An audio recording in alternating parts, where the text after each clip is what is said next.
தொடர்ந்து பல பதிவுகள்ல முக்கியமா இந்த சிறுநீரகம் சம்பந்தப்பட்ட பிரச்சனைகளுக்கு நம்ம பார்த்துட்டு வரோங்க. இந்த கிட்னி பிரச்சனைக்கு தான் நம்ம கிளினிக்ல தொடர்ந்து பல வருஷமா நெறைய பேருக்கு சிகிச்சைகள் குடுத்துட்டு இருக்கிறோம். இன்னைக்கு ஏராளமான நபர்கள் இன்னைக்கு நல்லாவே இருக்காங்க. ஏன்னா இந்த டயாலிசிஸ் பண்ணணுமா?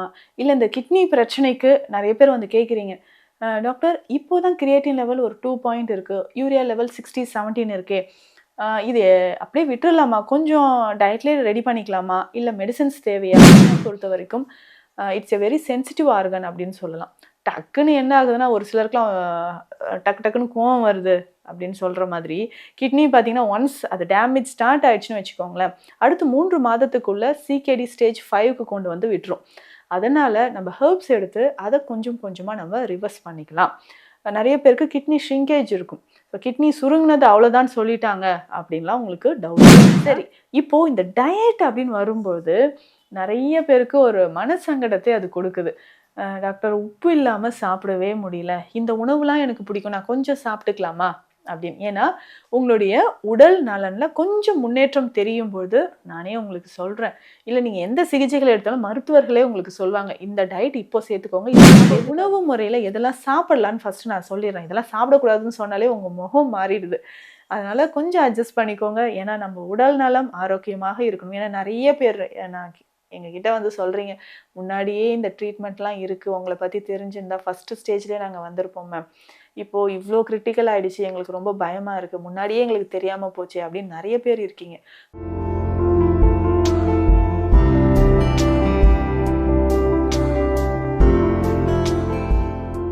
வணக்கம்.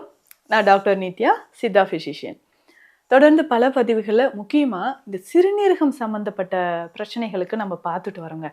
இந்த கிட்னி பிரச்சனைக்கு தான் நம்ம கிளினிக்ல தொடர்ந்து பல வருஷமா நெறைய பேருக்கு சிகிச்சைகள் குடுத்துட்டு இருக்கிறோம். இன்னைக்கு ஏராளமான நபர்கள் இன்னைக்கு நல்லாவே இருக்காங்க. ஏன்னா இந்த டயாலிசிஸ் பண்ணணுமா? இல்ல இந்த கிட்னி பிரச்சனைக்கு நெறைய பேர் வந்து கேட்குறீங்க.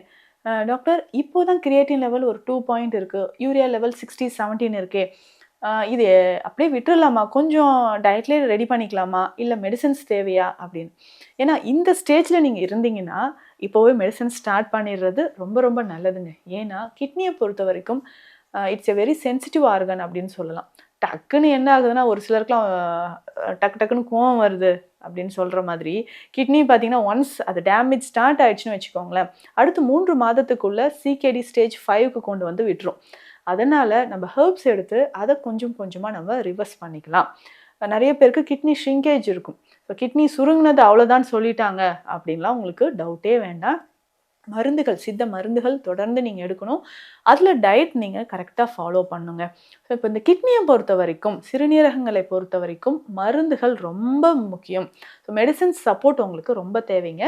இதனோட உங்களுக்கு பிளட் பிரஷர் இருக்குன்னு வச்சுக்கோங்களேன். ஸோ அதுக்கான மருந்துகள் நீங்க எடுத்துட்டு இருக்கிறீங்கன்னா, அதையும் கன்டின்யூ பண்ணுங்க. அதனோட சேர்த்து தான் நம்ம சித்த மருந்துகளும் எடுக்க வேண்டி இருக்கும்.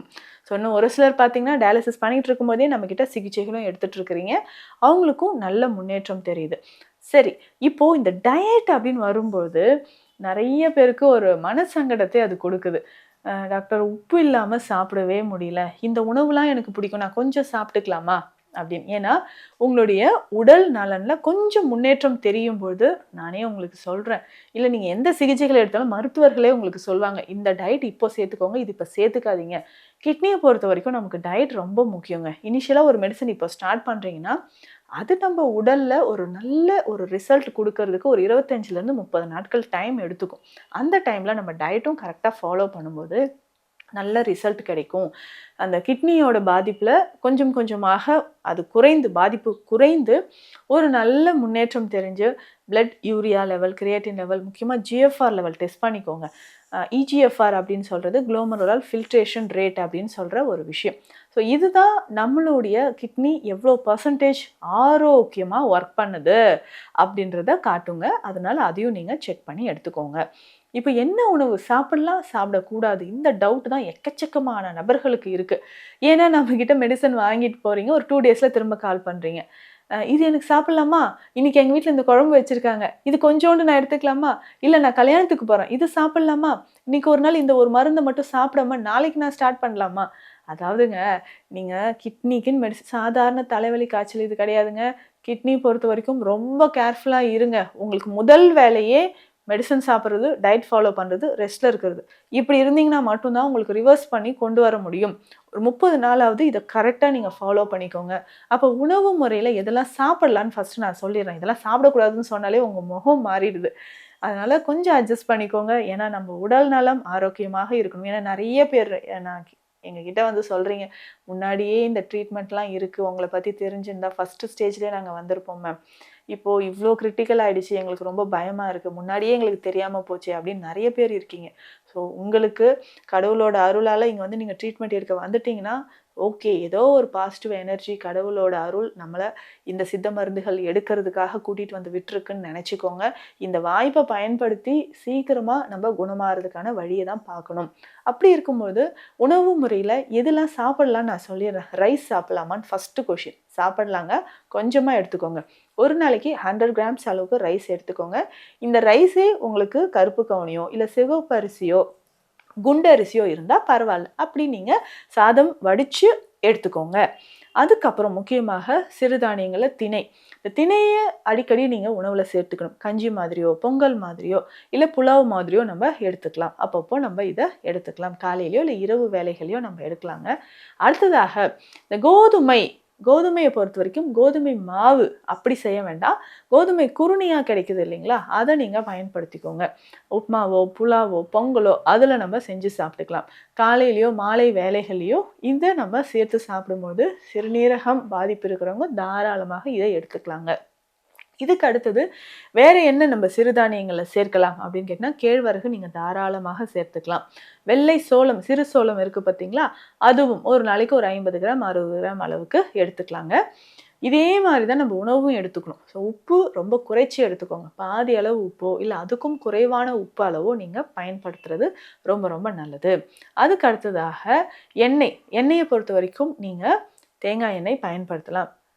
கடலை எண்ணெய், நல்லெண்ணெய்னா மிக குறைந்த அளவு. எந்த எண்ணெயாக இருந்தாலும் அளவுக்கு அதிகமாக நீங்கள் எடுத்துக்க வேண்டாம். அதே மாதிரி எண்ணெயில் பொரித்த உணவுகளை நீங்கள் தவிர்க்கிறதும் ரொம்ப ரொம்ப நல்லதுங்க. அதே மாதிரி இந்த சாம்பார் எடுத்துக்கலாமா அப்படின்ற ஒரு டவுட் இருக்கும். சாம்பார் தாராளமாக எடுத்துக்கலாம். அதாவது இந்த சிறுபருப்பு அப்படின்னு சொல்கிறோம் இல்லைங்களா, அது சேர்த்த சாம்பாராக இருந்துச்சுன்னா நல்லதுங்க. ஏன்னா அதில் பொட்டாசியம் லெவல் கொஞ்சம் குறைவாகவே இருக்கும். மற்ற பயிறு வகைகள், பருப்பு வகைகளை கம்பேர் பண்ணும்போது இந்த சிறுபருப்பில் பொட்டாசியம் லெவல் குறைவாக இருக்குது. அதனால் அது சேர்த்து நல்ல காய்கறிகள்லாம் சேர்த்து சாம்பார் வகைகளை நீங்கள் எடுத்துக்கலாம்.